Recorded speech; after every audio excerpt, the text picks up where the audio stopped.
네, 광고 하나 말씀드리고 말씀 나누겠습니다. 이번 주일에 오후 3시에 환경센터 개원 예배가 있습니다. 지금 비가 오고 있는데 비가 또 너무 많이 오면은 이제 좀 약간 불편하긴 한데 그래도 여러분 걱정하지 마시고요.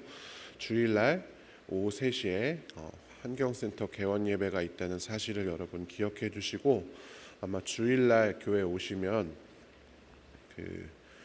차량 배차 때문에 가시는 분들 중에서 교회 차를 타고 가셔야 되는 분들 신청을 받을 거예요. 여러분도 잊지 마시고 신청을 하셔야 저희가 차량을 배차를 할 수 있습니다. 여러분 가실 분들은 미리 신청해 주시고, 혹시나 이제 주일날 저희 교회 말고 이제 원래 교회 가시는 분들이 계셔도 참석하실 수 있습니다. 참석하시고 싶으신 분들은 교역자들에게 새벽기도 후에 아니면 이제 주보에 다 연락처가 있거든요.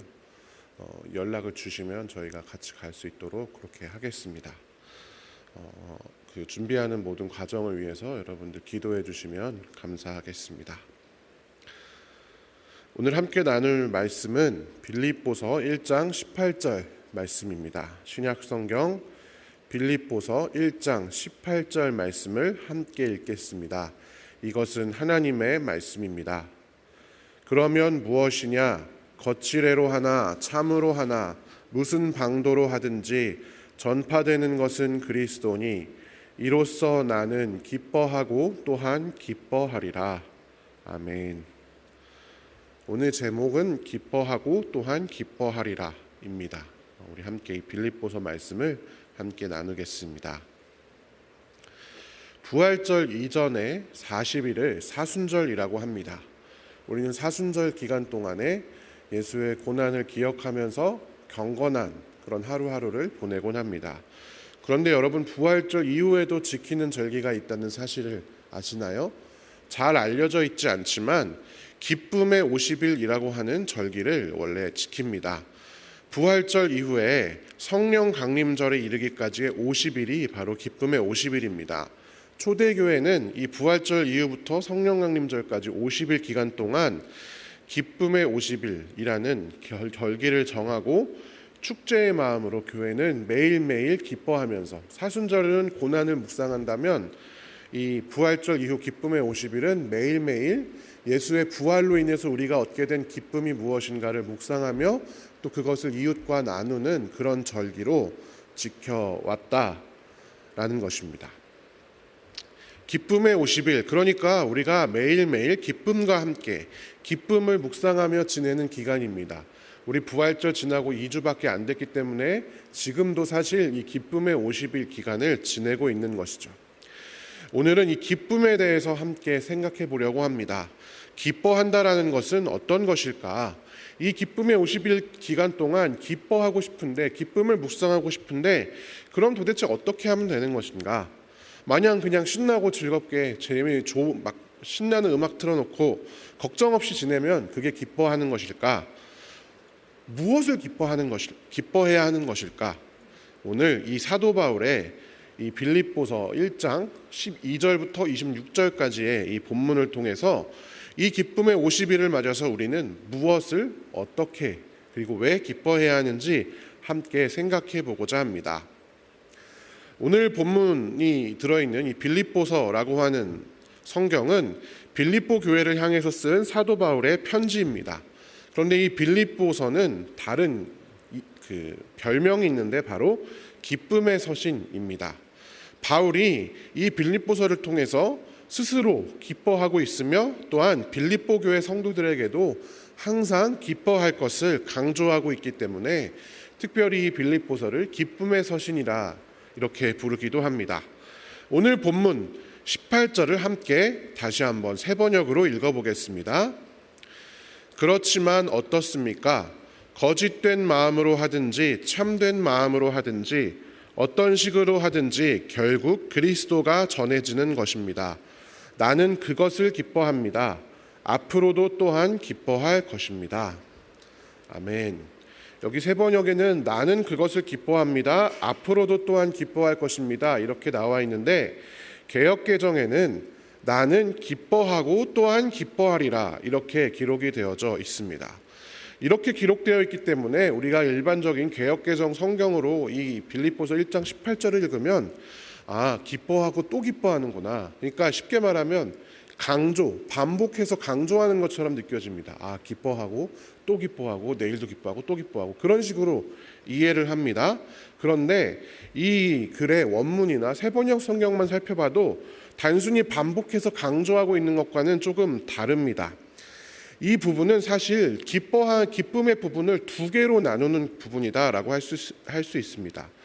즉 빌립보서 1장 18절 다시 보면 나는 그것을 기뻐합니다 라고 할 때 기뻐하는 이유 첫 번째 그것이라는 것이 앞에 나오고 그 다음에 거기서 끝나고 그 다음부터 앞으로도 또한 기뻐할 것입니다 하면서 또 기뻐할 내용이 나온다는 거죠.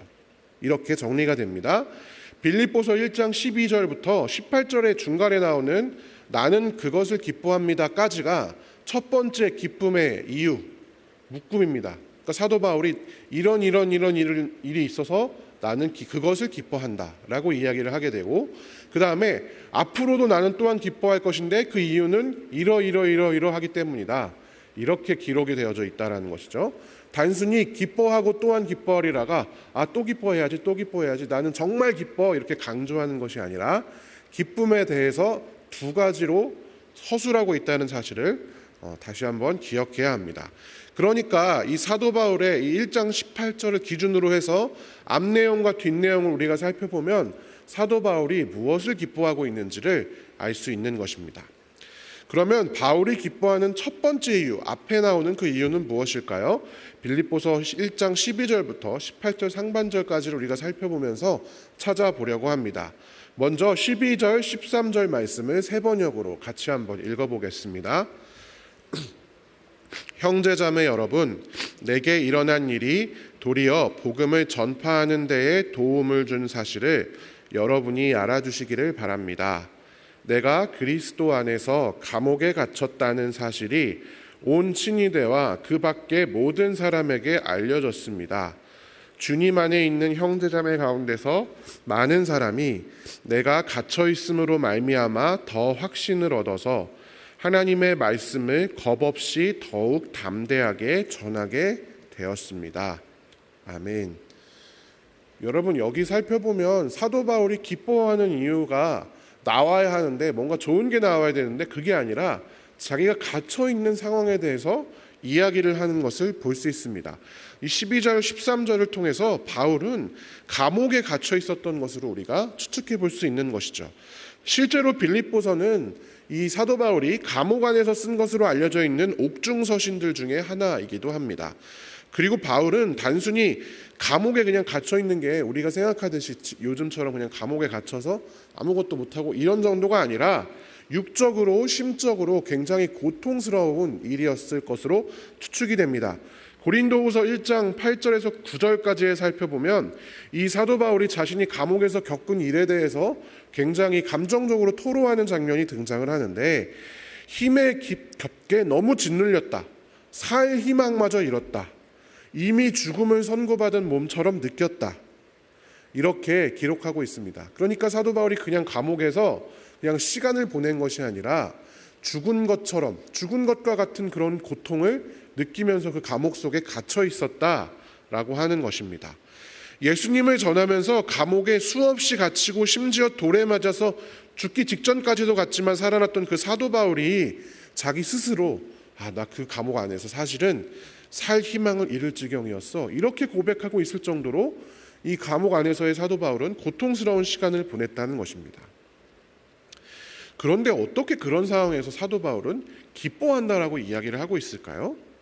그리고 사도 바울은 단순히 감옥에 갇혀서 육적인 고통을 당한 것뿐만이 아니라 한 가지 더 매우 가슴 아픈 소식을 전해 듣게 됩니다.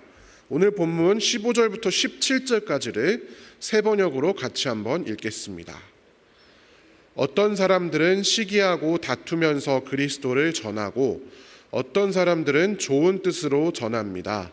좋은 뜻으로 전하는 사람들은 내가 복음을 변호하기 위하여 세우심을 받았다는 것을 알고서 사랑으로 그리스도를 전하지만 시기하고 다투면서 하는 사람들은 경쟁심으로 곧 불순한 동기에서 그리스도를 전합니다. 그들은 나의 감옥 생활에 괴로움을 더하게 하려는 생각을 품고 있습니다. 아멘. 사도 바울이 감옥 속에서 소식을 하나 듣게 되는데 그것은 무엇이냐? 어떤 사람들이 불순한 동기로 예수님을 전하고 있다. 그런데 그 불순한 동기는 사도 바울을 괴롭게 하기 위해서라는 것입니다. 사도 바울 자신은 정말 이 복음을 위해서 온 몸과 마음을 다 상해가면서 감옥에 갇혀서 진심으로 예수를 전했는데 그 메시지를 진심으로 믿는 것이 아니라 감옥에 갇힌 바울을 더 고통스럽게 하기 위해서 제대로 믿지도 않으면서 예수님을 말하면서 돌아다니는 사람들이 있다라는 것이었습니다. 사도 바울은 예수님께서 십자가에 달리시기 전에 예수님을 만난 적이 없었고 그리고 그리스도인을 탄압했던 그런 과거 때문에 그가 왜 사도이냐라는 이 사도성에 대해서 항상 의심을 받고 비판을 받고 공격을 받았습니다. 그리고 이방인들에게 복음을 전했기 때문에 율법을 중요시하는 유대인들, 하나님은 우리 거지 왜 다른 이방인들에게까지 전해? 라고 하는 이 유대인들로부터도 늘 공격을 받았습니다. 당연히 또한 자신의 삶에 쳐들어와서 믿던 신 말고 다른 신을 전하는 그 이방인들, 이교도들로부터도 공격을 받았겠죠. 그리고 이들 중에서 어떤 사람들이 바울을 괴롭히기 위해서 예수를 전파했는지 예수님에 대해서 얘기했는지 정확히 알 수 없지만 어쨌든 바울이 전하는 예수에 대해서 이야기하면서 사도 바울은 진짜 예수님 전하는 사람 아니야. 진짜 예수님은 이건데 사도 바울은 사기꾼이야.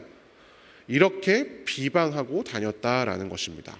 여러분, 이 소식을 듣고 사도 바울의 마음이 어땠을까요? 온 마음과 사랑과 노력과 삶을 다해서 예수님을 전했는데 어떤 사람들이 그 예수님을 진심으로 믿지 않고 단지 나를 공격하기 위해서 그 예수님의 이름을 전하고 다닌다, 복음을 말하고 다닌다 라는 사실을 감옥 안에서 듣는 바울의 마음이 어떻겠습니까? 즉, 이 사도 바울은 사실 우리가 현실적으로 생각하면 기뻐할 이유가 전혀 없는 상황 가운데 처해져 있었다라는 것이죠. 그런데 여기서 사도 바울이 기쁨을 이야기합니다. 오늘 본문 18절 상반절을 다시 한번 읽어보겠습니다. 그렇지만 어떻습니까? 거짓된 마음으로 하든지 참된 마음으로 하든지 어떤 식으로 하든지 결국 그리스도가 전해지는 것입니다. 나는 그것을 기뻐합니다. 아멘. 이 사도 바울은 그리스도가 전파됨, 구체적으로 말하면 예수의 복음이 사람들에게 전달되고 있다라는 사실만으로 기뻐하고 있다라는 것입니다. 13절, 14절 살펴보면 바울은 자신이 감옥에 갇힌 사실이 총독 근위 부대를 비롯해 모든 그 지역에 있는 사람들에게 다 알려졌다. 그리고 그것 때문에 더 많은 사람이 더 담대하게 그리스도를 전하게 되었다. 이렇게 이야기를 하고 있습니다.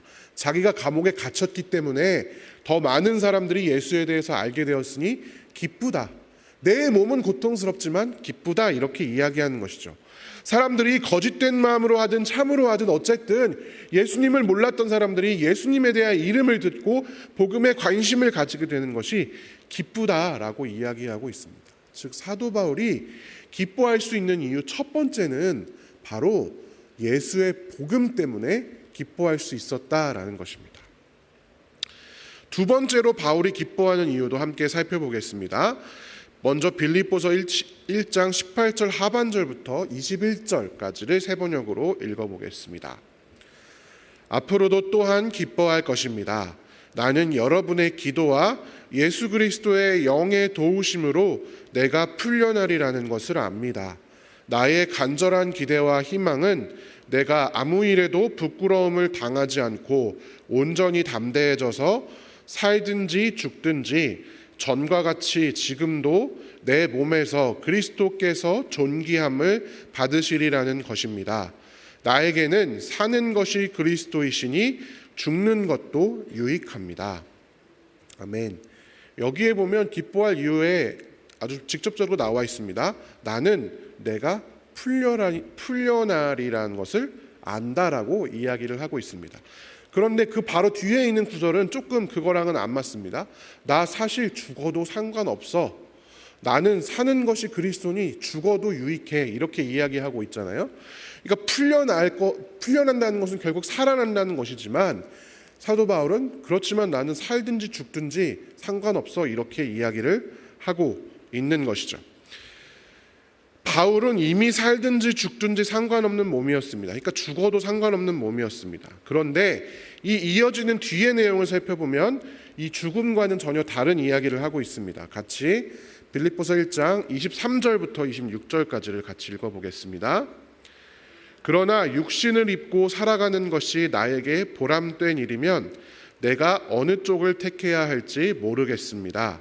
나는 이 둘 사이에 끼어 있습니다. 내가 원하는 것은 세상을 떠나서 그리스도와 함께 있는 것입니다. 그것이 훨씬 더 나으나 내가 육신으로 남아있는 것이 여러분에게는 더 필요할 것입니다. 나는 이렇게 확신하기 때문에 여러분의 발전과 믿음의 기쁨을 더하기 위하여 여러분 모두와 함께 머물러 있어야 할 것으로 압니다. 내가 다시 여러분에게로 가면 여러분의 자랑거리가 그리스도 예수 안에서 나 때문에 많아질 것입니다. 아멘. 무슨 말입니까? 나는 죽어도 상관없고 죽는 것이 유익하고, 사실 내가 진짜 원하는 것은 세상을 떠나서 그리스도와 함께 있는 것이지만, 그것이 나에겐 훨씬 더 좋지만 여러분에게는 내가 육신으로 있는 것이 더 필요하고 함께 나눌 기쁨이 더 크기 때문에 하나님께서, 예수 그리스도께서 나를 풀려나게 하실 것이다. 그래서 나는 기쁘다. 이렇게 이야기를 하고 있는 것입니다. 바울 자신은 세상을 떠나서 그리스도와 함께 있는 것이 기쁘다. 동시에 아직 죽지 않고 살아가는 것이 또한 나에게는 보람된 일이다. 이렇게 이야기하고 있는 것이죠. 왜냐? 빌립보 교회 교인들 때문이었습니다. 자신이 섬겨야 하고 지속적으로 부활의 기쁨을 전하여야 하는 이 빌립보 교인들, 그들을 향해 그들을 섬기고 사랑하도록 하나님이 사도 바울을 부르셨기 때문에 나는 이 감옥에서 아직 이 사명을 마치지 못했으므로 반드시 살아날 것이다 라고 하는 확신이 그의 마음 가운데 있었고, 그것을 기뻐한다라고 이야기하고 있는 것이죠. 그것이 하나님의 사명이자 사도 바울에게 향하신 하나님의 뜻이었기 때문입니다. 자신의 삶을 하나님께서 인도하신다는 확신이 생기자 그는 기뻐할 수 있었던 것입니다. 정리하면 바울은 복음의 전파를 인하여 기뻐하였고, 그리고 성도들 자신이 갖고 있는 그 사명, 성도들을 인하여 기뻐하였다라는 것을 알 수 있습니다. 여러분은 어떻게 생각하십니까? 이러한 사도 바울의 기뻐함이 이해가 되십니까? 우리가 만약 사도 바울처럼 감옥 속에 갇혀서 고통 가운데 처해 있는 상황에서 바울처럼 기뻐할 수가 있겠습니까? 만약 우리가 고통 가운데서 기쁨을 묵상하지 못한다면, 기쁨과는 너무나 동떨어진 삶을 살고 있다면 그 이유는 무엇일까요? 우리가 제대로 기뻐하지 않는 첫 번째 이유는 무엇을 기뻐해야 하는지 잘 모르기 때문에, 즉 복음에 대해서 정확히 잘 알지 못하거나 아니면 복음을 내 삶으로 끌어들여서 누리고 살지 못하기 때문이다 라고 말할 수 있습니다. 우리가 복음에 대해서 온전히 알고 온전히 믿고 이 복음이 어떤 것인지 알지 못하면 그냥 예수님이 전달되는 것, 하나님 나라가 확장되는 것에 대한 기쁨을 누릴 수가 없습니다. 그러니까 우리가 제대로 기뻐하려면 우리에게 허락하신 하나님 나라가 얼마나 기쁘고 얼마나 아름답고 위대한 것인지에 대한 이해와 확신이 기초가 되어 있어야 한다는 것입니다. 예수님께서 이 땅에 오셔서 말씀하셨습니다. 포로된 자를 자유케 하고 눈먼 자를 다시 보게 하고 눌린 자를 자유롭게 하고 주의 은혜의 해를 전파하게 하는 이 모든 일들이 나 예수 그리스도를 통해서 너희에게 이미 이루어졌다. 이렇게 예수님께서 말씀하셨습니다. 그러니까 예수 그리스도의 죽음과 부활을 통해서 단순히 우리가 어떤 의지할 대상을 찾은 정도가 아니라 우리 삶의 새로운 지평이 열린 것입니다. 하나님 나라가 열렸는데 우리가 그 하나님 나라가 무엇인지 제대로 알지 못하고 제대로 누리지 못하기 때문에 그것만으로 기뻐할 수가 없는 것이죠. 그런데 바울은 이것을 알았기 때문에 한 명이라도 더 이 기쁨, 이 충만한 기쁨, 이 마르지 않는 이 샘솟는 기쁨을 소유하면 너무 좋겠다. 너무 기쁘겠다. 그러한 마음이 가득 찼기 때문에 어떤 방식으로든 한 명 한 명이 예수님을 알게 되는 것을 기뻐할 수 있었다라는 것입니다. 또한 우리가 제대로 기뻐하지 못하는 두 번째 이유는 왜 살아야 되는지, 무엇을 위해 살아야 되는지 정확히 알지 못하기 때문입니다. 사도 바울은 고난 가운데에서도 본인에게 주어진 삶의 사명에 대해서 정확하게 자각하고 있었습니다. 빌립보 교인들에게 기쁨의 소식을 전해주고 그들에게 기쁨이 되어주는 것, 그것이 자신의 삶의 사명이자 목적이었습니다. 그것을 위해 사도 바울은 살았고 그것이 하나님의 부르심이라 확신했기 때문에 그것만으로 기뻐할 수 있었습니다. 내 형제 중에 지극히 작은 자 하나에게 한 것이 곧 예수님께 한 것이다 라고 하는 이 말씀을 사도 바울은 알고 믿었기 때문에 고난 가운데에서도 빌립보 교인들에 있는 형제들에게 기쁨이 되고자 다짐했습니다. 그런데 우리의 신앙이, 특별히 우리의 사명은 무엇입니까? 하나님께서 우리를 이 땅에 부르신 이유는 첫 번째로 하나님을 사랑하는 것이고 두 번째로 이웃을 사랑하는 것입니다. 여기에 나는 없습니다. 그런데 우리의 신앙이 대부분 다 나만 존재합니다. 나를 위해서, 나 자신만 위해서 살아가고 신앙인들이 오히려 이웃에 대해 전혀 생각하지 않고 하나님에 대해서도 하나님이 진짜 기뻐하시는 것이 무엇인지 전혀 생각하지 않고 내가 이 땅을 살아가면서 위로받기 위해서, 내가 이 땅을 살아가면서 뭔가 좀 더 좋은 것을 얻기 위해서만 교회를 다니고 신앙생활을 한다는 것이죠. 그렇기 때문에 그 내가 침해되는 순간 기쁨이 사라집니다. 왜 살아야 되는지 없어집니다. 내가 어려워지면. 그런데 그것이 아니라 우리는 예수 그리스도를 위해서, 예수 그리스도의 형상대로 지음받은 이웃을 위해서 살아가는 존재들이기 때문에 우리는 그것을 우리의 사명으로 삼고 살아가야 한다라는 것입니다.